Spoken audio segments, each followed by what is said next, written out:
ক্যামেরার সামনে আমার ভিডিও করতে ভালো লাগে, কথা বলতে ভালো লাগে। অনেকের ভালো লাগে, অনেকে প্রফেশন হিসেবে নিয়ে আছে যে ভিডিও করতে হবে, ভিডিও ছাড়তে হবে, টাকা ইনকাম করতে হবে। আমার এই ধরনের চিন্তাভাবনা নেই। আমার কথা বলতে ভালো লাগে, ভিডিও করতে ভালো লাগে, ভিডিও বানাতে ভালো লাগে। মানে আমি আমার ভিডিও নিজেই দেখি। অনেকের ভালো লাগে না, অনেকে বলে যে এটা আপনি তো ভাই খুব সিম্পল কথা বলেন, খুব সাধারণ কথা বলেন। ভাই এই সাধারণ কথাগুলো আপনিও সাধারণভাবে বলেন, আমি পারতেছি না অসাধারণভাবে, আপনি সেভাবে বলেন অসাধারণ। আমি যেসব কথা বা প্রতিবাদ করতেছি, আপনিও এই কথাগুলো আপনার মতো করে প্রতিবাদ করুন।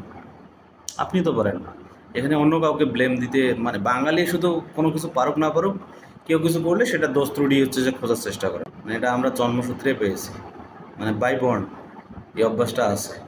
আমি সাধারণ কথা বলতেছি, খুব সিম্পল কথা বলতেছি, এটা কোনো প্রতিবাদ করতেছি, সেই প্রতিবাদটা আপনিও করেন আপনার মতো করে, আপনার ওপিনিয়ন